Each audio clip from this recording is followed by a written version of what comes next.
Hi guys, so now today we study the chapter number 3rd in physics which is a motion in a straight line। यानी आज हम chapter number 3rd पढ़ेंगे physics का जिसका नाम है motion in a straight line और one dimensional motion भी कहते हैं। सबसे पहले तो इसके बारे में समझेंगे क्योंकि अभी तक जो आप स्टडी करें वो एरर्स थे, लिमिट्स थी और डायमेंशंस थे, फिर आपने मैथमेटिकल टूल्स पढ़े, मगर अब एक्चुअली में जो फिजिक्स हमारी डेली लाइफ में होती है हमें उसके बारे में स्टडी करना है। तो फर्स्ट ऑफ ऑल मोशन, सब जानते हैं what is the meaning of motion, क्योंकि दो वर्ड है हमारे पास, एक वर्ड है रेस्ट और दूसरा वर्ड है मोशन। तो रेस्ट यानी जो कोई चीज रुकी हुई हो उसे रेस्ट कहते हैं। यस, एक और चीज, अगर किसी बॉडी पर दो फोर्स लग रही हो और दोनों इक्विलिब्रियम पर हो या दो से ज्यादा लग रही हो, वो सारी फोर्स बैलेंस्ड हो, तो ऐसी कंडीशन को भी आप रेस्ट कहते हैं। मगर यहां पर हमारे पास वर्ड है मोशन।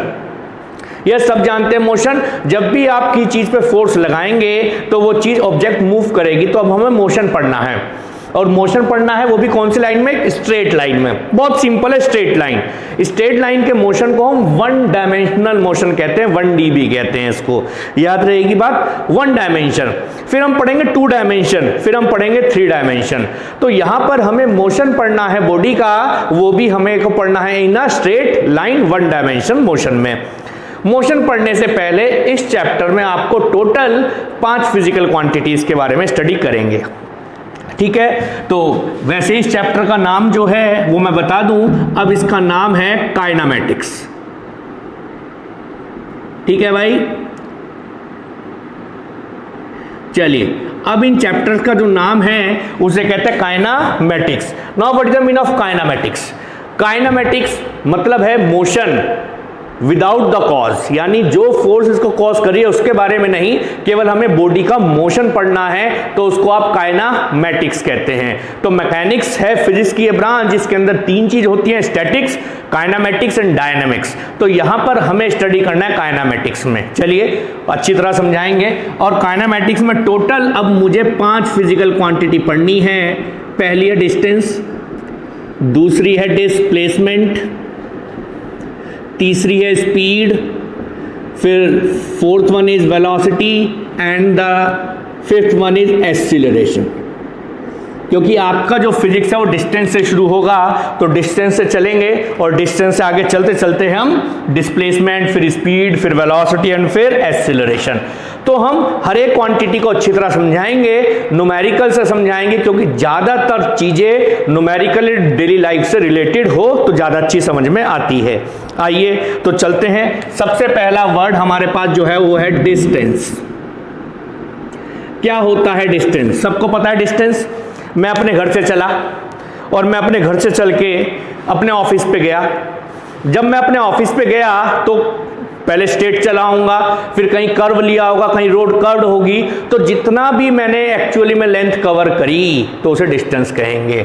यानी क्या लिखा? Actual length covered by an object. यानी जितना भी एक्चुअल पाथ मैं चला, रियल पाथ, चाहे टेढ़ा रास्ता हो चाहे मेढ़ा रास्ता हो, कैसा ही रास्ता हो, जितना भी मैं चला टोटल अपने ऑफिस तक पहुंचने के लिए, उसको आप डिस्टेंस कहेंगे। यानी एक्चुअल पाथ ट्रेवल्ड या actual length covered by an object is distance. मैं सपोज इधर से चला, मैं पहुंचा बी पर, बी से मैं पहुंचा सी पर, सी से मैं पहुंचा डी पर, यानी ये पाथ था आपका, और डी से मैं दोबारा से आ गया कहां पर? ए पर, ठीक है। तो ये जो टोटल पाथ था, यानी टोटल लेंथ, लेंथ कितनी हुई?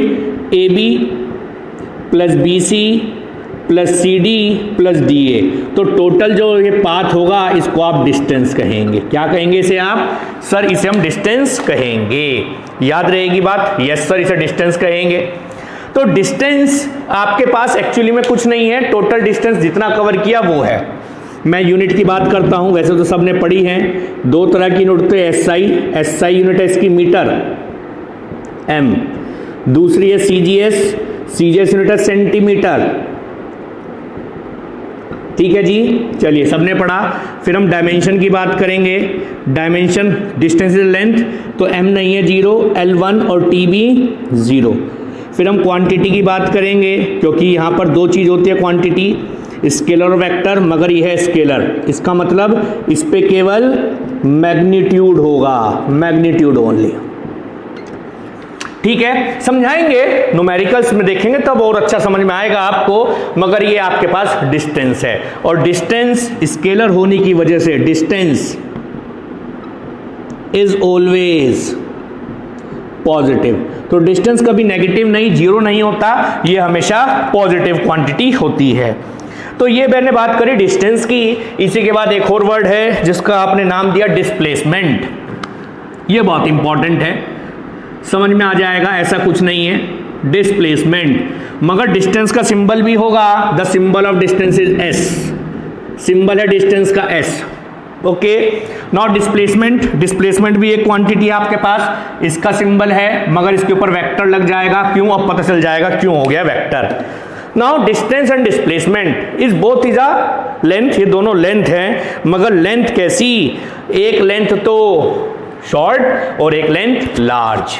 ठीक है, तो ये जो है डिस्टेंस और डिस्प्लेसमेंट में कुछ नहीं, थोड़ा सा रिलेशन है, shortest distance between initial and final point, यानी इनिशियल और फाइनल पॉइंट का शॉर्टेस्ट डिस्टेंस जो है वो क्या बनता है, डिस्प्लेसमेंट बनता है।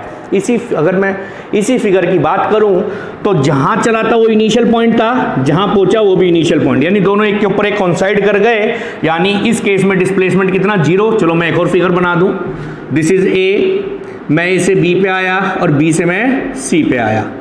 तो हमारे क्वेश्चन में कहा डिस्टेंस बताइए, मैंने कहा distance is A B plus A C, मगर अगर वो कहे डिस्प्लेसमेंट बताइए, shortest distance initial point and final point, तो this is only A C. याद रहेगी बात, हाँ सर, यस। तो दिस इज डिस्प्लेसमेंट। यूनिट की बात करूं, डायमेंशन की बात करूं तो सेम एज डिस्टेंस, कोई फर्क नहीं है यूनिट और डायमेंशन में। मगर क्वांटिटी की बात करें, अगर किसकी बात करें तो ये वेक्टर क्वांटिटी है। कैसी, तो डिस्प्लेसमेंट के ऊपर इसलिए ऐसा साइन लग जाता है, this is a representation of vector quantity. Okay, now तो जब ये वेक्टर है तो इसकी तीन वैल्यूज होती हैं, पॉजिटिव भी होगी, नेगेटिव भी होगी और जीरो भी होगी। पॉजिटिव, नेगेटिव और जीरो, ये तीनों वैल्यूज रखेगा जब ये वेक्टर क्वांटिटी है। जीरो कब होगा, घूम फिर के वहीं वापस आ जाए, यानी व्हेन, मैंने शॉर्ट लिख दिया, when initial and final point को इनसाइड, यानी जब एक के ऊपर एक हो जाएं। इस वाले डायग्राम में देख लो, जहां से चला था वहीं वापस, displacement is zero but distance is not zero. याद रहेगी बात, yes sir, when final and initial point coincide than zero. कब पॉजिटिव और कब नेगेटिव, अगर मैं यहां से चला और मैं पॉइंट ए पर पहुंचा, यहां से लेके यहां तक का डिस्टेंस x1 और यहां पर जब आया टाइम t1, मैं थोड़ा और आगे चला गया b पर, यहां से लेकर यहां तक का डिस्टेंस x2 और टाइम t2, तो अगर मैं x2 माइनस x1 करूं तो क्वांटिटी पॉजिटिव आएगी। तो इसके बीच में जो डिस्टेंस होगा, डिस्प्लेसमेंट होगा पॉजिटिव। मगर नेगेटिव कब होगा, मैं था यहां जब टाइम t1 था, मैं यहां से यहां आ गया b पर, ये टाइम हो गया x2 t2, तो अब अगर मैं x2 माइनस x1 करूं तो मेरी नेगेटिव वैल्यू आएगी, तो डिस्प्लेसमेंट नेगेटिव बनेगा। और भी हम अच्छी तरह क्वेश्चंस इसके समझाएंगे। अब हम क्वेश्चंस में बताएंगे डिस्टेंस और डिस्प्लेसमेंट में क्या फर्क होता है, मगर उससे पहले हम छोटा सा एक डिफरेंशिएट कर दें जिससे आपको समझ में आ जाए डिस्टेंस और डिस्प्लेसमेंट में क्या फर्क है। ओके, फिर हम इसके क्वेश्चंस दिखाएंगे और क्वेश्चन से आपको और अच्छा समझ में आएगा इसके बारे में।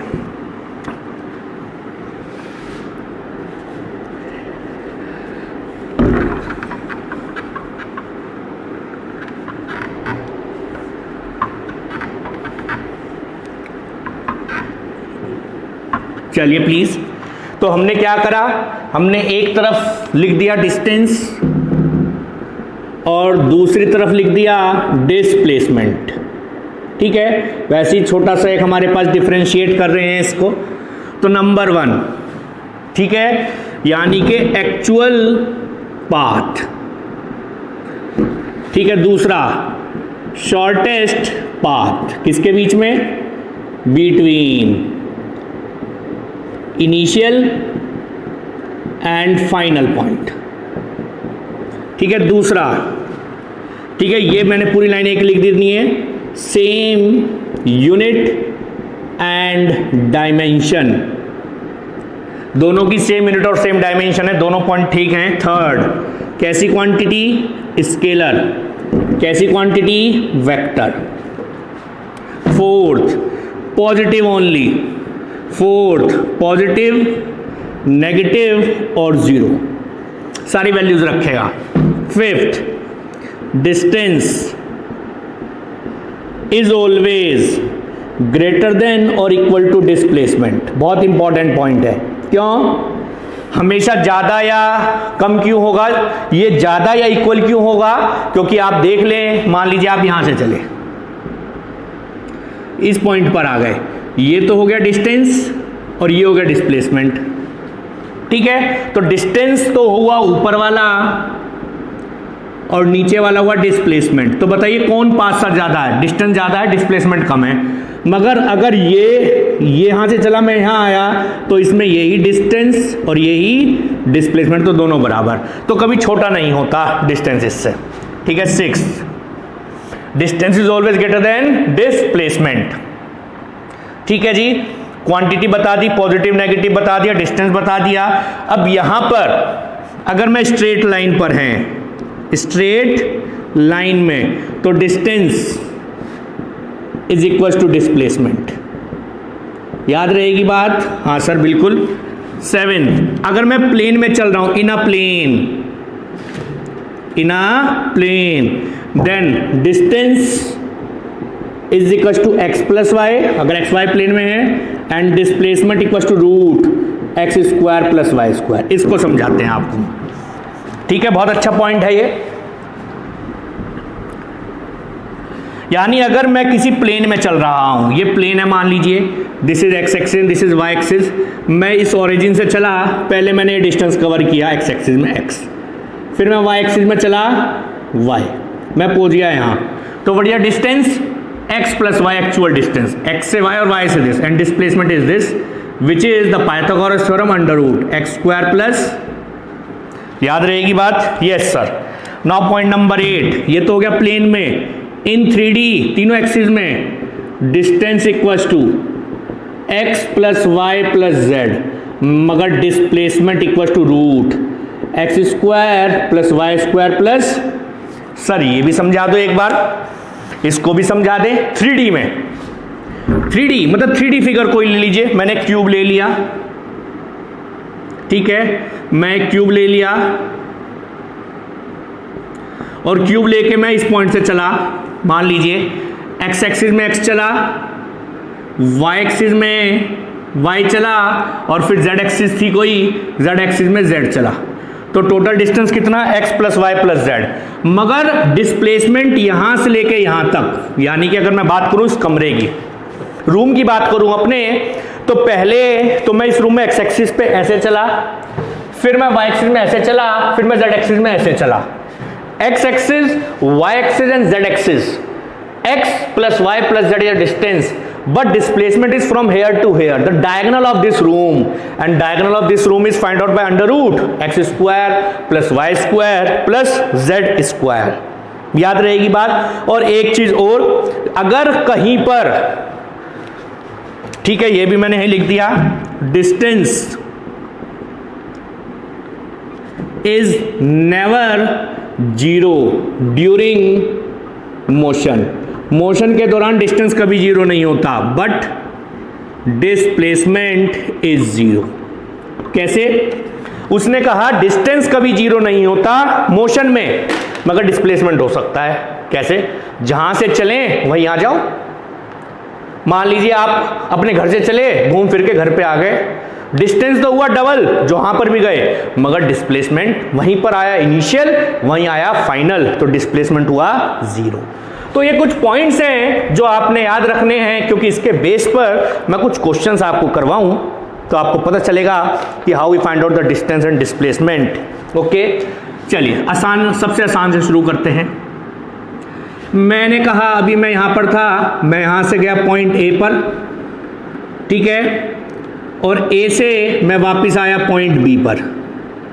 जब मैं यहाँ से यहाँ गया तो यानी पहले लिख दूँ first from O to A, यानी O टू A, और डिस्टेंस कितना था इनके बीच में, लेंथ अगर मैं दूँ, इसकी लेंथ थी OA की 30 metre, and return back to B as shown in figure, और O से B का जो लेंथ थी वो 20 थी, ये दे दी मान लो, ठीक है। यस सर, यानी कि हम चले पॉइंट ए से ओ से ए गया और ए से मैं बी पर आ गया, तो बढ़िया डिस्टेंस, इस फिगर में डिस्टेंस कितना होगा सर, डिस्टेंस होगा ओ ए प्लस ए बी, यानी 30 प्लस ये है 10 यानी 40, ठीक है। नाउ डिस्प्लेसमेंट कितना होगा sir what is the displacement, anyone, what is the displacement, initial point is O and final is B, तो OB which is equal to 20 metre. याद रहेगी बात? यस सर, आया समझ में? ये तो सबसे इजी था। अब हम सर्कुलर वाले के लिए चलेंगे। सर्कुलर वाले सबसे ज्यादा पूछता है, समझिएगा क्वेश्चन को। सर्कुलर वाले में वो कह रहा है मेरा एक पार्टिकल सर्कल में चल रहा है, सर्कल का सेंटर O, रेडियस R, वो पॉइंट ए पे था, वो ए से बी पर आया एंटी क्लॉकवाइज, बी से सी पर आया, और सी से डी पर आया, और डी से वापस ए पर आया, ठीक है। यानी कि आपका जो पार्टिकल था वो एंटी क्लॉकवाइज चल रहा था, उसने कहा फाइंड डिस्टेंस एंड डिस्प्लेसमेंट, दोनों चीज निकालनी है आपको, डिस्टेंस भी निकालना है और डिस्प्लेसमेंट भी निकालना है। कब? पहला case from A to B, दूसरा फ्रॉम ए टू सी, तीसरा from A to D, fourth one from A to A. बहुत अच्छा क्वेश्चन है, ये समझ में आया तो समझ लिए मैक्सिमम काम आपका हो गया। Yes, from A to B यानी ए से चला बी पर आ गया, फिर A to C, A to D और ए टू ए। मैं यहीं पर लिख देता हूं, इसके बगल में ही आंसर इसका जो भी बनेगा, यानी यहीं पर मैंने टेबल बना दिया। एक तरफ तो मैं डिस्टेंस लिखता चला जाऊंगा और एक तरफ मैं डिस्प्लेसमेंट लिखता चला जाऊंगा। चलिए देखते हैं। यस प्लीज, चलिए मैं O टू O की बात करता हूं, A टू A की बात करते हैं। A से चले और A पे ही वापस आ गए, A से चले और A से ही वापस आ गए, तो इसका मतलब जो डिस्टेंस हुआ वो इसका सरकमफ्रेंस हुआ, सरकमफ्रेंस है 2πr, क्योंकि बारों बाहर चले बारों बाहर आ गए, circumference of a circle which is 2πr, but initial point and final point here which is 0। Yes yes sir. अब मैं A टू C की बात करता हूं। मैं A से चला C पर आया, सेमी सर्कल, A से चला C पर आया, सर सेमी सर्कल मीन्स आधा 2r, but what is the displacement? Sir shortest distance between initial and final point, initial point is this, final point is this, तो this one is shorter distance, r and r which is equal to 2r। बहुत आसान। अब हम इसका लेंगे A to B, मैं A से चला B पर आ गया, यानी सेमी सर्कल का भी आधा πr/2, but what is the displacement? Shortest distance between initial and final point, and this is r, this is r, this is equal to under root. निकाल लीजिए इसे, under root r² plus r², आपने क्या लिखा, root 2r², r बाहर root 2 अंदर। A to D, A से D चला, A से C आया, C से D आया, यानी इतना पाथ πr और इतना था इक्वाड्रेंट का πr/2, दोनों को ऐड कर दो तो कितना हो गया भाई, 3πr/2। यस, क्योंकि यहां था पाई आर, यहां था पाई आर बाई 2, दोनों को ऐड कर दो, 1 प्लस हाफ कितना हो गया 3/2, 3 पाई आर बाई 2। और अगर डिस्प्लेसमेंट की बात करूं, शॉर्टर डिस्टेंस, यानी जो ये था वो ये होगा। आई बात समझ में? तो this one is the question which is based on distance and displacement. तो एक आधा क्वेश्चन और ट्राई करते हैं इसी से रिलेटेड, फिर आगे देखते हैं कौन कौन से क्वेश्चंस आपको मिलेंगे। प्लीज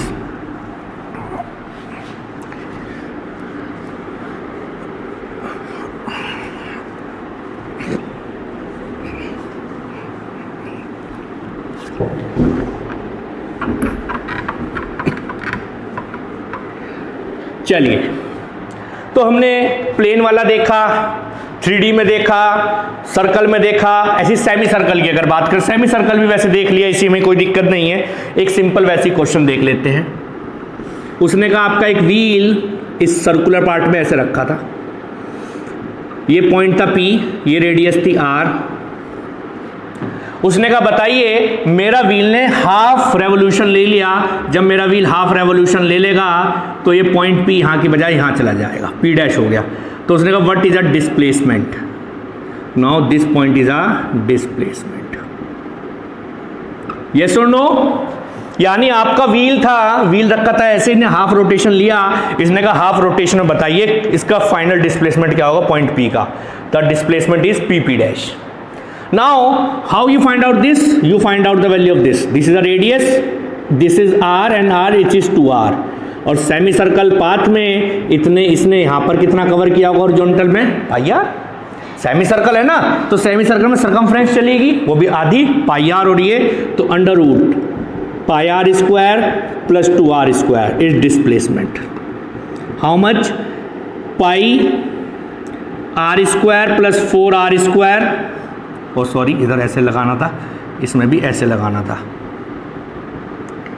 आर स्क्वायर बाहर आके आर, अंदर बचा पाई स्क्वायर बाय, तो this one is a displacement. तो ये कुछ क्वेश्चंस थे जो आपने प्रैक्टिस करे डिस्टेंस और डिस्प्लेसमेंट से। Now we study the next physical quantity which is speed. तो अब हम नेक्स्ट फिजिकल क्वांटिटी के बारे में स्टडी करेंगे जिसको आप स्पीड कहते हैं। ठीक है, सबने पढ़ा स्पीड के बारे में क्लास 9th में। अब यहां पर हम उसके और भी बहुत अच्छे अच्छे पार्ट्स पढ़ेंगे स्पीड के। स्पीड होती क्या है, यानी अगर मेरा ऑब्जेक्ट अपनी पोजीशन को चेंज करे, अगर मैं भी यहां खड़ा हूं, मैं चल के थोड़ा आगे चला जाऊं, तो मैं अपनी पोजीशन को चेंज कर रहा हूं और टाइम तो चेंज हो ही रहा है। तो जो ये चलने का प्रोसेस है मेरा टाइम के साथ में, ये स्पीड बन जाता है। क्या बन जाता है? स्पीड, यानी रेट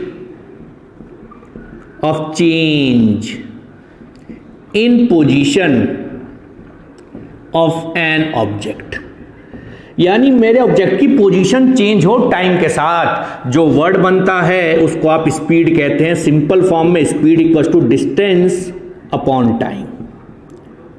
ओके, अगर मैं सिंपल वर्ड में बात करूं, मैथमेटिकल टर्म्स में बात करूं, तो speed equals to distance upon time. तो दिस वन, क्योंकि डिस्टेंस एक तरह से पोजीशन है और पोजीशन टाइम के साथ चेंज होगी, तो जो वर्ड बनेगा उसको आप स्पीड कहेंगे। ओके, तो ये तो हुई स्पीड। अब इसकी यूनिट की बात करते हैं। It has 2 unit, first is CGS, distance की मीटर, टाइम की सेकंड। दूसरी हुई SI, sorry this is CGS, centimetre per second. Dimension की बात करते हैं। Dimension of distance is L and time is T, तो here m0 L T - 1 is the dimension. Quantity की बात करें, क्योंकि इसमें डिस्टेंस आया, तो ये भी कैसी क्वांटिटी है? Scalar quantity. It means magnitude only, यानी इसका भी केवल मैग्नीट्यूड होगा। तो it's value is also always positive, तो इसकी वैल्यू भी हमेशा पॉजिटिव होती है जैसे डिस्टेंस की होती है। ओके, तो now this is a speed, simple distance upon time, but we have a types of speed. मगर मेरे पास स्पीड के कुछ टाइप्स हैं, बहुत इंपॉर्टेंट है। Number first one is uniform speed. ठीक है, फर्स्ट इज यूनिफॉर्म स्पीड, सबको पता चल गया यूनिफॉर्म, यानी अगर मेरा कोई ऑब्जेक्ट इक्वल डिस्टेंस ट्रेवल करे इक्वल इंटरवल ऑफ टाइम में, यानी 2 kilometre in 2 hours, 2 kilometre in 2 hours. तो this process, this is called uniform, uniform speed कहते हैं इसको, याद रहेगी बात। यानी हमने शॉर्ट फॉर्म में लिख दिया यूनिफॉर्म स्पीड के बारे में, equal distance in equal interval of time, याद रहेगी बात। Yes sir, equal distance equal interval of time में जो बनता है उसको आप यूनिफॉर्म स्पीड कहते हैं। Now the next is non uniform speed और वेरिएबल स्पीड कहते हैं। व्हाट इज नॉन यूनिफॉर्म, पता चल गया। यस, तो यानी कि अनइक्वल डिस्टेंस, यानी कि unequal distance in equal interval of time और equal distance in unequal interval of time. यानी कि या तो टाइम अनइक्वल हो या डिस्टेंस अनइक्वल हो, तो जो वर्ड बनता है उसे वेरिएबल कहते हैं। जैसे मैं यहां से चला, जब मैं यहां से मान लो अपने ऑफिस के लिए चला, तो मुझे कहीं पर तो अपनी स्पीड कम करनी पड़ी, जहां कम करनी पड़ी वहां मैं डिस्टेंस कम कवर करूंगा, और कहीं पर मुझे सड़क खाली मिली, रोड खाली मिली, मैंने अपनी बाइक तेज चला दी, तो वहां पर मेरी स्पीड ज्यादा हो गई क्योंकि ज्यादा डिस्टेंस कवर किया कम टाइम में। तो ये जो प्रोसेस था ये वेरिएबल स्पीड का था। मगर जब वेरिएबल स्पीड होगी तब आप वहां पर एवरेज निकालेंगे, तो इसलिए अगला वर्ड है एवरेज स्पीड। क्योंकि आपने कहीं तो स्पीड ज्यादा करी, कहीं स्पीड कम करी, तो आपने क्या देखा कि आप एवरेज निकालेंगे। तो एवरेज स्पीड क्या होता है, total distance upon total time taken. ठीक है, एक और होती है मगर उसको मैं सबसे अलग कवर करूंगा, वो है क्लास 11 के लिए most important. But here we study the speed, rate of change in position of an object with time. Speed equal to distance upon time. We have a formulas, बहुत सारे फॉर्मुलेज आपने पढ़े, SI unit, CGS unit, dimension सब पढ़ रखी थी। 3 तरह की स्पीड मैंने बताई, मगर यहां पर और भी स्पीड होंगी। एक स्पीड हो रहा है जो बहुत इंपॉर्टेंट, मगर उससे पहले मैं एवरेज स्पीड का अलग अलग चीजों के साथ में रिलेशन निकाल दूं। ठीक है, यानी एवरेज स्पीड की बात करूंगा मैं, किसकी, एवरेज स्पीड। ठीक है, सबसे पहला केस यानी डिफरेंट डिस्टेंस, यानी अलग अलग डिस्टेंस है, यानी डिफरेंट डिस्टेंस और with different speed, with different speed. मैंने कहा S1 डिस्टेंस कवर किया, S2 कवर किया, बहुत सारे कवर किए, और स्पीड थी पहले V1 फिर V2 एंड सो ऑन। तो हमें टोटल एवरेज स्पीड निकालनी है, तो क्या करेंगे, average speed equal to total distance upon total time. What is the total distance, S1 plus S2 और जितने भी रहे होंगे plus Sn। How we find out the total time, because here the time given नहीं है। तो time निकालने का एक फॉर्मूला था, time equal to distance upon speed. तो पहले वाले का टाइम है T1, दूसरे वाले का टाइम है T2, बहुत सारे हैं तो मैंने कहा टाइम है Tn। तो मैंने सारे डिस्टेंस को ऐड करके S लिख दिया ना, बराबर तो नहीं है भाई, नहीं लिख सकते। S1 plus S2 and Sn।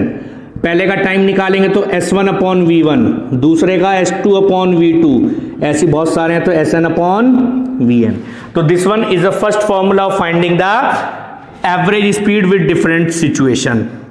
ठीक है, तो ये हमारे पास कुछ फॉर्मूले हैं। मैंने कहा केस करा सिर्फ इसमें, मैंने कहा 2 डिस्टेंस थे S1 S2 आपस में बराबर थे, तो बताइए क्या फॉर्मूला होगा। और 2 ही स्पीड होंगी मगर स्पीड अलग अलग थी, V1 is not equal to V2, तो average speed is equal to, तो ये तो हो गया ऐड, ये तो हो गया 2s और नीचे हमने s कॉमन ले लिया, 1 upon V1 plus 1 upon V2, 2 रखे, s plus s 2s, s common ले लिया, ये बना, s से s कट गया, तो वैल्यू क्या आएगी निकल के एवरेज स्पीड की, average speed is equal to V1 upon V2, 2 sign के साथ अपॉन V1 प्लस V2। ठीक है, तो ये पहली सिचुएशन थी। और भी सिचुएशन है इसमें, एक सिंपल सी,